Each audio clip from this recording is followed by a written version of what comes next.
15 দিনের লিস্ট কিন্তু আমরা দ্বিতীয় পার্টে দিয়েছিলাম, আর এটা হচ্ছে তৃতীয় পার্ট। তৃতীয় পার্টে আমরা শেষ মানে দ্বিতীয় পার্টে শেষ করেছিলাম এই অ্যাভেলা জেড দিয়ে, যেটা মনে করেন যে আমরা খাবারের সঙ্গে, যে আমাদের এখানে খাবার আছে খাবারের সঙ্গে মিশায়া খাওয়াই। এক বস্তা খাবারের সঙ্গে মাত্র 25 গ্রাম সর্বোচ্চ, কিন্তু এখানে লেখা আছে 20 গ্রাম, আমরা সেখানে 25 গ্রাম ব্যবহার করে থাকি। তো আপনারা যারা আপনার মুরগির মনে করেন যে গ্রোথটা বৃদ্ধি করতে চাচ্ছেন, তারা এই অ্যাভেলা জেড এই 500 গ্রামের যে এইটা আছে এটা আপনারা কিনতে পারেন। এখানে বডি রেট আছে হচ্ছে 580 টাকা, মানে এখানে 500 গ্রাম 580 টাকা হচ্ছে বডি রেট আছে, একটু কম নেবে এটা। তো যাই হোক, এই পর্যন্ত আমরা আসছিলাম 15 দিনের মধ্যে। এই 15 দিনের পর থেকে গ্রোথের যে ওষুধগুলো চলবে সেই বিষয়টা আমি এখন বলি আর কি। তো এটা কিন্তু খাবারের সাথে, এটা কিন্তু পানির সাথে যাবে না। এবার আসা যাক, এইটা তো চলবেই সাথে, এইবার আসা যাক আপনার অন্য ওষুধের সাথে। চিকটনিক কই,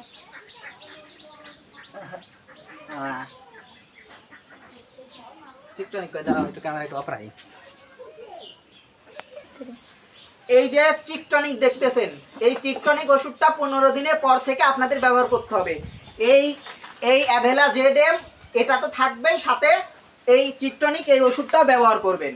এই ওষুধটা আপনারা রাতে ব্যবহার করবেন, সবচেয়ে ভালো কাজ করবে। রাতে আপনারা 1 লিটার পানিতে 1 মিলি করে এই চিকটনিকটা ব্যবহার করবেন। এটার হচ্ছে বডি রেট আছে 671 টাকা। তো আপনারা এটা সংগ্রহ করতে পারবেন। এটা কয়েকটা কোম্পানিরও আছে, চাইলে আপনার যে কোনো এক কোম্পানি নিলেই হইলো। অথবা অনেকে হচ্ছে অ্যামাইনোভেট বা জিপি বার্ড ব্যবহার করে, যে কোনো একটা ব্যবহার করলেই হলো। আমি নির্দিষ্ট কোনো কোম্পানির কথা এখানে বলতেছি না, আপনারা ব্যবহার করবেন। এটা কিন্তু গ্রোথের জন্য অত্যন্ত কার্যকরী। এটা আপনারা অন্তত 7 দিন খাওয়াবেন, তারপর গ্যাপ দিবেন। 15 দিন থেকে 7 দিন দেওয়ার পরে সাধারণত কিন্তু খুব বেশি দিন আর থাকে না, কারণ আমাদের ব্রয়লার কিন্তু প্রত্যেকটা দিন মানে বৃদ্ধি পায়, আর ওদের বৃদ্ধি পাওয়ার কিন্তু সুযোগ দিতে হবে, পর্যাপ্ত পরিমাণ ওদের জায়গা দিতে হবে। ওরা কিন্তু যদি মানে পাশাপাশি মানে জড়ো মানে গাদাগাদি হয়ে যদি করেন রাখেন, তাইলে কিন্তু ওরা বড় হবে না। আসলে যাই হোক, এবার চিকটনিকটা গেল আপনার গ্রোথের জন্য। এইবার যদি দেখেন যে কোনো একটা কারণে আপনার মুরগির মনে করেন যে শরীর উত্তপ্ত হয়ে গেছে, গরম হয়ে গেছে, এই বড় মুরগির হিট স্ট্রোকের কিন্তু সব থেকে বেশি ঝুঁকি থাকে বর্তমানে। যদিও সারা বাংলাদেশেই বৃষ্টি হচ্ছে, কিন্তু যখন বৃষ্টি হচ্ছে না তখন কিন্তু অতিরিক্ত পরিমাণে গরম থাকতেছে। আর এই গরম থাকার ফলে মুরগির এই পেট সাইডটা মানে যেটা হচ্ছে মাটির সাথে লেগে থাকে, ওরা ঘুমায়, ওইটা কিন্তু ঘেমে যায়। ঘেমে ওইটা পানিটা বুকে জমে গিয়ে ওদের কিন্তু ঠান্ডা লাগে, যার ফলে ঠান্ডা এবং জ্বর দুইটাই লাগে। সাধারণত আমরা মানুষেরা মনে করেন যে ওদের ঠান্ডা, এইটা বুঝতে পারি যখন ওই যে মানে নাকে শব্দ করে, ঘর ঘর করে শব্দ করে, মানে একটা ঘর ঘর করে শব্দ করে, তখন আমরা বুঝতে পারি। কিন্তু মুরগির যে মনে করেন যে জ্বর আসছে, এটা কিন্তু আমরা অনেকে বুঝতেই পারি না। আপনাদের উচিত হবে যে ওই মুরগির হচ্ছে শরীরে হাত দেওয়া, যেগুলো একটু দুর্বল মনে হবে সেটা শরীরে হাত দিয়ে আপনারা হচ্ছে দেখবেন যে অতিরিক্ত গরম কিনা। একটা কথা কিন্তু মাথায় রাখবেন যে মুরগির শরীর কিন্তু এমনিতেই গরম থাকে। আপনি একটা সুস্থ মুরগি ধরে দেখবেন যে ওর শরীরে কি পরিমাণ গরম, আর যেটা একটু সন্দেহজনক মনে হচ্ছে ওইটা শরীরের তাপমাত্রা কেমন। যদি মনে হয় যে তাপমাত্রা বেশি, তখন হচ্ছে আপনারা এই যে ফার্স্ট বেটের কিন্তু হচ্ছে আপনার নীল কালারের হচ্ছে পাওয়া যায়, আপনার হচ্ছে পাউডার পাওয়া যায়। আর আমরা হচ্ছে এই ট্যাবলেটটা ব্যবহার করি, পাউডারটাও নিয়ে আসি, ট্যাবলেটও ব্যবহার করি, মানে দুইটাই আমরা ব্যবহার করি। তো এই ফার্স্ট বেড ট্যাবলেটটা সাথে হচ্ছে ঠান্ডার জন্য আপনারা হচ্ছে এসিভেট সিপ্রো,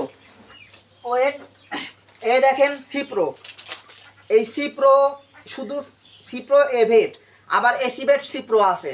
তো আপনারা যে কোনো একটা নিয়ে এসে আপনার মুরগিকে দিবেন ঠান্ডার জন্য। এটা হচ্ছে মধ্যম পন্থার ঠান্ডা।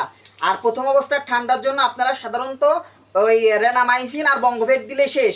তারপর যদি মনে হয় যে না এটাতে কাজ হবে না, তখন মধ্যম পন্থায় চলে যাবেন, এই এসিভেট সিপ্রো দিবেন। ফার্স্ট বেড দিবেন যদি জ্বর থাকে, তাহলে এসিভেট সিপ্রো আর বঙ্গভেট এইটা। তারপরে যদি মনে হয় যে না এটাতে কাজ করতেছে না, তখন আপনারা চূড়ান্ত পর্যায়ে চলে যাবেন। চূড়ান্ত পর্যায়ে হচ্ছে আপনি যেটা ওষুধটা ব্যবহার করবেন, একটু আমি আপনাদের দেখাই।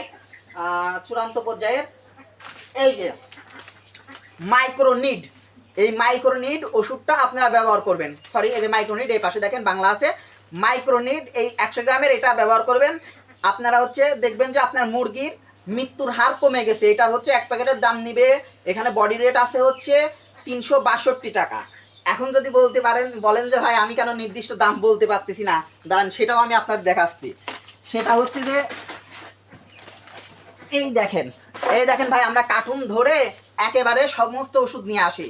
মানে আমাদের চালানে যা লাগে একবার আমরা অর্ডার দিয়ে কার্টুন ধরে নিয়ে আসি, ওইটা হচ্ছে আমাদের স্লিপে থাকে। মানে কার্টুন ধরে আমরা কিন্তু সমস্ত ওষুধ নিয়ে আসি, আমাদের এই যে পাঠাই দেয়, আমরা হচ্ছে সেটা ওখান থেকে নিয়ে চলে আসি। এই জন্য মনে করেন যে নির্দিষ্ট করে দাম কোনটা কি ওইটা ওই স্লিপে ছাড়া আমরা বলতে পারি না, মানে আমি ওটা দেখি না, ওটা আব্বুই দেখে। তো এই জন্য আমি নির্দিষ্ট দাম বলতে পারি না। তা আমাদের মনে করেন কার্টুন ধরে সব চলে আসা, ওই পাশে আমাদের কার্টুনের অভাব নাই, গাদি গাদি কার্টুন পড়ে আছে, মানে ওষুধের কার্টুনই ভরে আছে। তো এখন যে বিষয়টা বলতে চাচ্ছিলাম, সাধারণত এই গরমের সময় আপনার মনে করেন যে 15-র পরে মনে করেন যে 20 দিনের পর থেকে মুরগির কিন্তু শরীরে ওয়েট চলে আসে, এবং সেই সময় ওরা কিন্তু সব থেকে বেশি স্ট্রক করে। এই স্ট্রক থেকে বাঁচানোর জন্য আপনারা হচ্ছে ভিটামিন সি এটা ব্যবহার করবেন। ভিটামিন সিটা দিনের বেলা ব্যবহার করবেন, যখন গরম থাকে তখন ওইটা ব্যবহার করবেন। আর যখন ঠান্ডা বা অন্য কোনো কারণে অ্যান্টিবায়োটিক ব্যবহার করছেন, ব্যবহার করার ফলে আমাদের ডাক্তার চলে যাও, অন্য কোনো কারণে যদি আপনারা হচ্ছে অ্যান্টিবায়োটিক ব্যবহার করে থাকেন, তাইলে পরে সেই অ্যান্টিবায়োটিকের পরবর্তীতে এই যে লাইসো প্লাস আছে, এটা হচ্ছে রোগ প্রতিরোধ ক্ষমতা বৃদ্ধি করে, এবং হচ্ছে ওদের যে অ্যান্টিবায়োটিক ব্যবহার করার জন্য ওদের শরীরের উপরে যে ধকলটা গেছে ওইটা কাটানোর জন্য এই ওষুধটা অত্যন্ত গুরুত্বপূর্ণ। আপনারা এই লাইসো প্লাস ওষুধটা ব্যবহার করতে পারেন। এবার আসেন যে অনেকে ভাই প্রশ্ন করেন, এই যে বঙ্গভেট যেটা ওই আপনারা প্রথম অবস্থা, মধ্যম পন্থা এবং চূড়ান্ত পর্যায়ে সবসময় এই বঙ্গভেটটা ব্যবহার করবেন। এটা হচ্ছে ব্যবহার করাই লাগবে, এটা ব্যবহার করলে আপনার সর্দিটা বের করে দেয়। এটা আপনারা চাইলে 1 লিটার পানিতে 2 মিলিও ব্যবহার করতে পারেন। এবার আসেন আপনাদের যে জিনিসটা বোঝাতে চাচ্ছিলাম, এই বড় হওয়ার পরে কিছু মুরগি মনে করেন যে আমরা ওই অ্যালকারজাইমটা দাও, ওই দেখো অ্যালকারজাইম লাগছে, পাতা পাতা পাতা। এই যে মুরগি বড় হওয়ার পরে অনেক মুরগি খাবার ছিটায়, তারপরে পায়খানা করে, পায়খানার সাথে মনে করেন যে হচ্ছে খাবার থাকে, খাবারটা পরিপূর্ণভাবে হজম হয় না, মুরগি বড় হতেও পারে না। তো সেই সময় আপনারা কি করবেন, হয় এই ডাইজেস্টিমটা ব্যবহার করেন, এটা যেমন খাবার রুচি বৃদ্ধি করে এবং ওজনও বৃদ্ধি করে। তবে এর দাম আসতেছে কত ভাই, এটার এমআরপি নাই এখানে, কত টাকা আমি বডি রেট জানি না, এখানে দেওয়া নাই। তবে ও ভাই এখানে 665 টাকা এখানে মানে উল্লেখ আছে মাসে সম্ভবত। আমি ভাই এটা দাম বলতে পারলাম না, ওই যে বললাম ভাই কার্টুন ধরে আমাদের আসে, যার ফলে আমরা মনে করেন যে আমি জানি না, ওইটা আব্বুর কাছে থাকে, ওই স্লিপের উপরে থাকে। আর এই যে অ্যালকোয়ারজিম, এইটা মনে করেন যদি আপনার খাবার ছিটাই মুরগি যদি খাবার ছিটানোর একটা সমস্যা থাকে, তাহলে জাস্ট এই অ্যালকোয়ারজিমটা আপনি 3 দিন ব্যবহার করে দেখেন, তারপরে যদি কাজ না হয় আমাকে বলবেন, আমি আর ভাই কোনোদিন এইটা নিয়ে ভিডিওই বানাবো না। এইটা মনে করেন যে খাবার হজম হচ্ছে না, খাবার মনে করেন পেটের মধ্যে হচ্ছে ওই যা থাকতেছে ওইভাবে পায়খানা করতেছে, পায়খানার সাথে খাবার চলে আসছে, তখন আপনার এই ডাইজেস্টিভ। আর যদি মনে করেন যে মুরগি খাবার ছিটাচ্ছে, ঠিক মতো খাচ্ছে না, মাটিতে হচ্ছে দেখবেন, মাটি বলতে হচ্ছে লিটারের মধ্যে খোঁচাখুচি করতেছে, তখন হচ্ছে আপনারা এই অ্যালকারজাইম ওষুধটা খাওয়াবেন। এই মনে করেন যে আপনার 30 দিনের জন্য একটা ওষুধের একটা চলে আসলো। এখন আমি কিন্তু আপনাদের বলছি যে 15